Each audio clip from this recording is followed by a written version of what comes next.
JP Morgan warns that America is going broke. Who could have seen this coming? Did you see this coming? I don't know. Who could have seen it coming? Who could have seen that electing a man who's bankrupted so many companies would bankrupt the United States? Who could have foreseen that? In a characteristically dry and devastatingly logical dissection, George Conway responds to the ominous financial warning from JP Morgan with a series of sarcastically rhetorical questions that form a perfect airtight indictment. Who could have seen this coming? Did you see this coming? I don't know. Who could have seen that electing a man who's bankrupted so many companies would bankrupt the United States? This analysis is a masterclass in connecting irrefutable personal history to predictable national consequences, reporting the fundamental causality that Trump's entire business career was a prelude to his governance. A man whose core competency is not wealth creation, but the systematic failure and abandonment of fiscal responsibilities. I think we're all kind of used to it now. I mean, it's not conservatism. It's nihilistic destruction for reasons that really have nothing to do with policy. And that's where we are. I mean, this is who he is, and these are the people he's surrounded himself with. This is a phenomenon I know you've studied, and you're sort of a master of explaining. People like Scott Bessent, who before he went into the admin, people were like, oh, that guy's normal. Conway's destruction lies in the sheer obviousness of the outcome he highlights. By feigning bewilderment, he exposes the willful blindness of those who ignored the glaring red flags of a leader whose only verifiable skill is accruing debt and evading accountability. The critique is ultimately a damning judgment on the electorate's suspension of disbelief, framing the national fiscal crisis not as an unforeseen economic shock, but as the entirely predictable, almost mathematically certain result of handing the keys to the Treasury to a man who has never seen a balance sheet he couldn't set on fire. For example, Chief of Staff General John Kelly understood that he was dealing with a mentally unsound person. In fact, brought in a book written by psychiatrists and psychologists that talked about Trump's various mental maladies and incapacities. So they understood they had to check him and restrict him in some way. The fellow from Gary Cohn from Goldman Sachs used to take things off his desk. They used to tell him he couldn't do things, that tell him it wouldn't be a good idea to do it. They told him that things were illegal. The Justice Department people who refused to go in with him. In a stunning clinical indictment drawn from direct internal observation, George Conway reports that Donald Trump's own administration functioned as a permanent containment unit, with Chief of Staff General John Kelly having understood he was dealing with a mentally unsound person, to the point of formally bringing in a book written by psychiatrists and psychologists that talked about Trump's various mental maladies and incapacities. This report of a four-star general and former Homeland Security Secretary resorting to psychiatric texts to manage a sitting president serves as Conway's foundational evidence. His analysis then methodically details the systemic safeguards required to check Trump's impulses, noting the Goldman Sachs aide who used to take things off his desk, the staff who told him he couldn't do things and that things were illegal, and most catastrophically, the Justice Department officials who refused to go in with him on overturning the Constitution and would resign en masse. First Trump administration, you did not have the people who were deeply unsound mentally and deeply disturbed who were running things. But now you have Stephen Miller has more power than ever. You have RFK, who is completely bonkers. Right. You have all of these people who are just unwell, and they don't care about anything about the country, but they care about their own status, and they care about pleasing the boss, and so anything goes.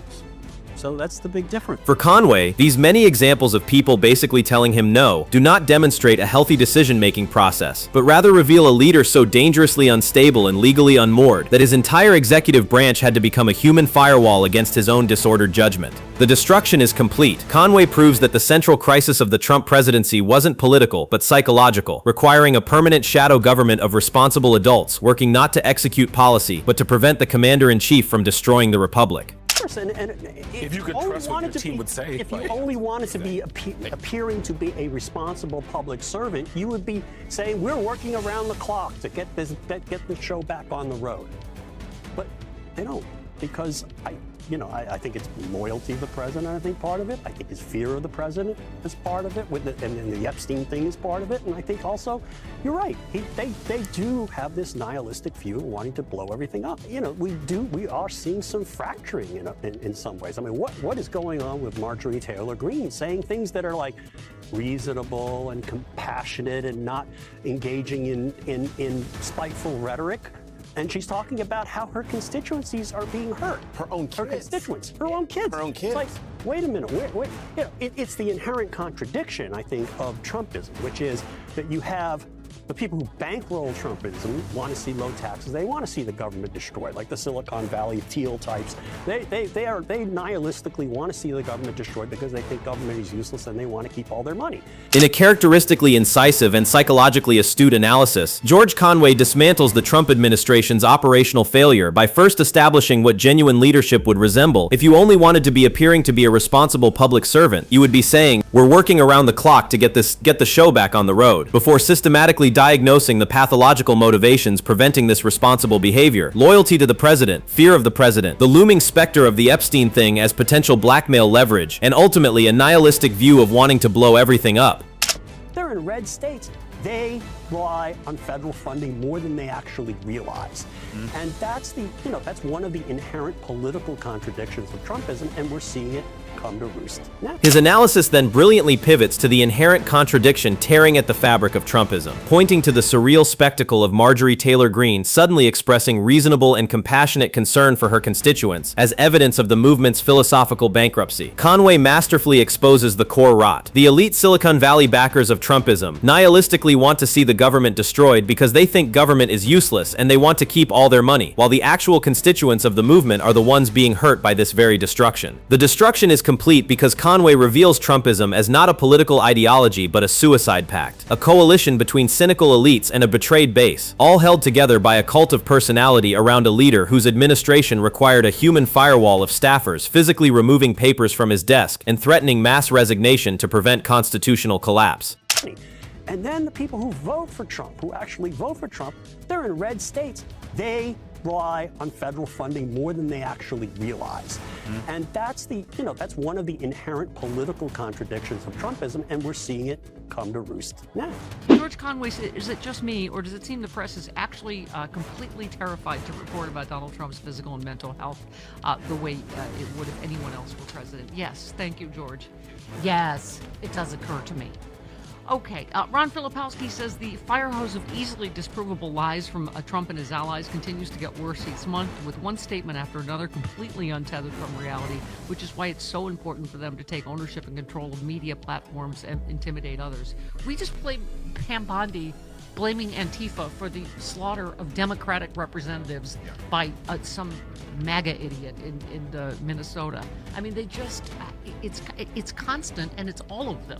In a clinical dissection of the Trump administration's governing philosophy, George Conway identifies the use of government shutdowns and mass firings not as strategic policy tools, but as manifestations of a profound nihilism, reporting that these actions represent pure destruction for destruction's sake, entirely divorced from rational governance. His analysis exposes a pattern of chaotic and retaliatory behavior, citing the farcical example of experts being fired from the CDC on a Friday only to be rehired by Saturday when officials realized maybe we do want to have this expert on measles on board, a sequence proving there was no rhyme or reason to it beyond impulsive political retribution. Joe Walsh says, and who was president on January 6th? His idiocy is always dwarfed by his dishonesty. You can't tell anymore whether it's dementia or he's just lying on purpose because there's, enough of his stupid base that will believe that Joe Biden controlled the FBI when Trump was president. Okay, finally. This would be a Heroes of Democracy related, guess the quote. Okay. Who said it's not a weird left-wing rabbit hole? I didn't insinuate anything. I asked you whether Tom Homan accepted $50,000, as was heard on an audio tape recorded by the FBI in September 2024, and you did not answer the question. Thank you for your time this morning. Conway further destroys any pretense of strategic thinking by recalling the 2019 shutdown, which he explains was triggered not by a coherent legislative strategy, but because Trump didn't ask for enough money for the wall, leading him to impulsively pull the plug on a deal his people had agreed to in a fit of pique, ultimately resulting in him getting less for the wall than he asked for after a pointless shutdown. The ultimate destruction lies in Conway's conclusion that this is not merely incompetence but a deliberate nihilistic approach to government, where the entire apparatus of state is treated as a weapon for personal grievance and a vehicle for blowing everything up, revealing an administration so devoid of principle and direction that it would rather burn down the institutions it was sworn to lead than engage in the basic functions of responsible governance. And his competent allies screwing up an appointment of a U.S. attorney in order to bring a politically charged and baseless case. This is quintessentially Trumpian.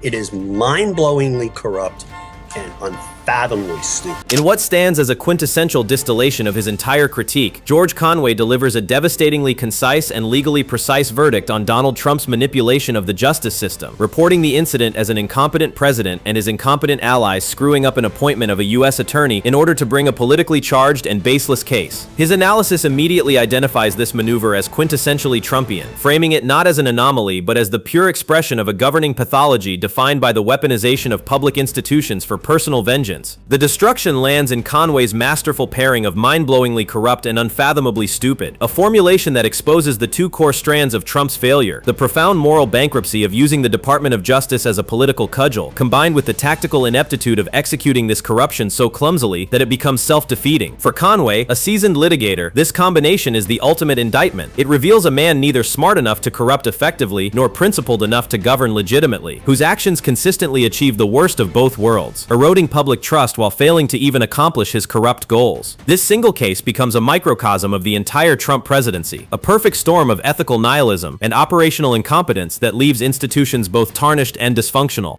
But you were laying out pretty clearly in this clip how you thought Trump would behave if he did win. So let's watch it. I was speaking with Jane Fonda about Trump and his enemies list, and I feel like you're probably above me on that list. It's quite possible. Yeah. I was hoping we, maybe bunk together. Oh, well, you know what? I'm going to be with Jane in a cell. But, yeah, you could. Is she a little old for you? Nope.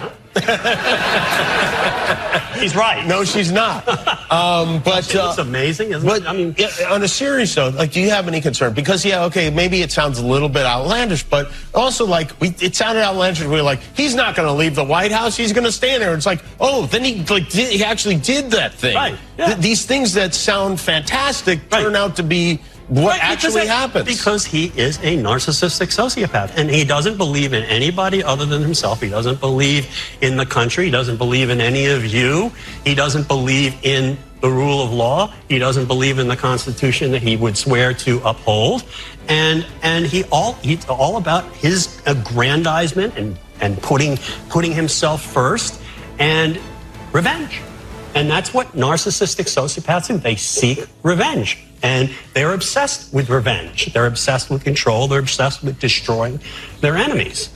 And that's Donald Trump, when he becomes president, if he were to become president again, his view is the government's mine. The law is mine.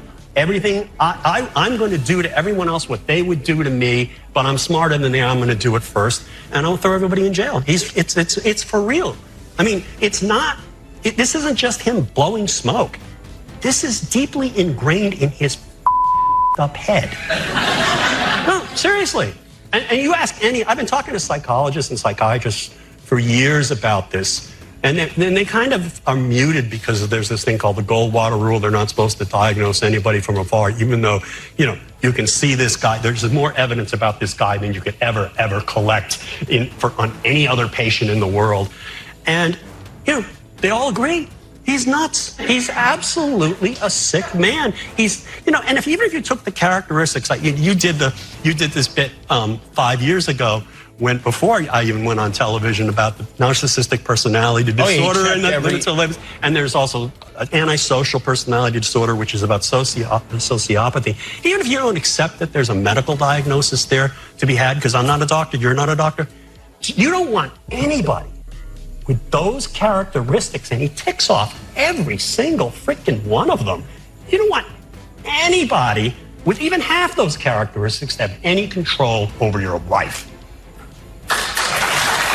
George Conway, everybody. I don't know what to add to that. In what now stands as one of the most prescient and psychologically astute political predictions in modern American history, George Conway's pre-election analysis has proven tragically accurate, reporting with clinical precision that Donald Trump is a narcissistic sociopath who doesn't believe in anybody other than himself, a diagnosis that has manifested in reality with terrifying consistency. Conway's foundational analysis that Trump doesn't believe in the country, the rule of law, the Constitution he would swear to uphold, has been validated through countless actions demonstrating that for Trump, governance is pure purely transactional, existing only for his aggrandizement and putting himself first and revenge. The core of Conway's destruction lies in his chillingly accurate prediction of Trump's second-term agenda. He would view the government as mine, the law as mine, I'll throw everybody in jail, a blueprint that has since materialized in Trump's open threats of retribution and promises to weaponize the Justice Department. Most devastatingly, Conway demolished any potential skepticism by addressing the Goldwater rule head-on, acknowledging that while psychiatrists are muted from formal diagnosis, there's more evidence about this guy than you could ever collect on any other patient, and that even without clinical labels, you don't want anybody with those characteristics to have any control over your life. The ultimate power of Conway's analysis is its terrifying verification. What he framed as a psychological prediction has become an operational checklist, proving that a leader whose motivations are rooted in pathological narcissism and sociopathic revenge-seeking cannot govern democratically, but can only corrupt, destroy, and seek absolute control, making his warning not just an analysis of character, but a roadmap for preserving democracy itself.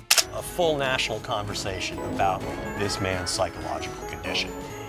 Have we not? I feel like we've been talking about every single day. No, we haven't. No, the press, the mainstream, we say, oh, he's nuts, he's nuts. He's literally, if you look him up in the Diagnostic and Statistical Manual of Mental Disorders, DSM-5. Sure. First of all, you're ruining your own reputation. Mm-hmm. Secondly, you're betraying your profession, your professional oath. Thirdly, you are betraying your country because you're doing harm to your country, because you're creating the impression that this administration cannot be fought for all of the illegalities that we've been talking about. Right. This is an administration that is punishing people because the president is a convicted felon and is angry that he was almost brought to justice, and he wants to inflict harm on the government, and also his people he wants to inflict harm on our legal system, and he also wants to deter people from fighting back to all the illegal things he's doing. In a characteristically forensic and morally urgent analysis, George Conway condemns the national failure to properly diagnose Donald Trump's psychological state as a fundamental threat to democracy itself, reporting that we have not had a full national conversation about this man's psychological condition, despite daily evidence of his instability. His analysis systematically outlines the threefold betrayal of Trump's enablers. First, you're ruining your own reputation through complicity. Second, you're betraying your professional oath by abandoning ethical standards. And third, you're betraying your country because you're creating the impression that this administration cannot be fought. Conway masterfully connects Trump's personal pathology to his governance, demonstrating how the president's status as a convicted felon has directly translated into policy, with an administration that is punishing people because the president is a convicted felon and is angry that he was almost brought to justice. The destruction is complete when Conway reveals this isn't just corruption, but systematic retaliation. Trump wants to inflict harm on the government and our legal system specifically to deter people from fighting back all the illegal things he's doing. In Conway's final assessment, the psychological and the political become inseparable. A mentally unstable leader is using the instruments of state not to govern, but to execute a personal vendetta against the very institutions that constrain him, transforming constitutional government into a weapon for personal vengeance. Donald Trump gets control of policing in the Capitol to the extent that he seems to desire. Think about the consequences of that, because what would have happened if he had had that kind of control on January 6th when he didn't call out the National Guard to defend the Capitol? What if he actually did have control of the Metropolitan Police and the National Guard in the way that he wants? George, what would have happened on January 20th? He would have remained in office because there would not have been the election of Joe Biden on January 6th. And he would have declared an emergency. And lo and behold, what do you do when you have an emergency? You call in the National Guard. Mm-hmm. He would have never left. Some people were saying that what they're doing in DC is going to be a model for other cities. But I think they're just cutting straight to the chase, because if you want to have a coup against the constitutional order, you want to control the capital city. And if he has control of the policing in the city of Washington, there's no, how do you stop him? In a chillingly prescient analysis that exposes the fragile architecture of American democracy, George Conway methodically dismantles Donald Trump's ambitions for controlling Washington, D.C.'s police forces by projecting the catastrophic consequences of such power in the hands of a man who has already demonstrated his willingness to subvert constitutional order. Conway reports Trump's explicit desire for this control before posing the devastating hypothetical. What would have happened if he had that kind of control on January 6th when he didn't call out the National Guard to defend the Capitol? His analysis delivers the grim answer. He would have never left. Conway systematically outlines the coup mechanics. Trump would have declared an emergency after preventing the election of Joe Biden, then used his control of the National Guard and Metropolitan Police not to protect the transfer of power, but to cement his own rule. The destruction of Trump's democratic legitimacy culminates in Conway's haunting final question. If he has control of the policing in the city of Washington, who's going to tell him to leave the White House? This rhetorical masterstroke reveals the ultimate vulnerability. Our system depends on leaders who voluntarily relinquish power, and Trump's demonstrated contempt for constitutional norms, combined with control of security forces, would create an unrecoverable constitutional crisis. Conway proves this isn't speculative fiction, but the logical endpoint of Trump's documented behavior, showing how easily democratic safeguards collapse when a leader views government not as public trust but personal property.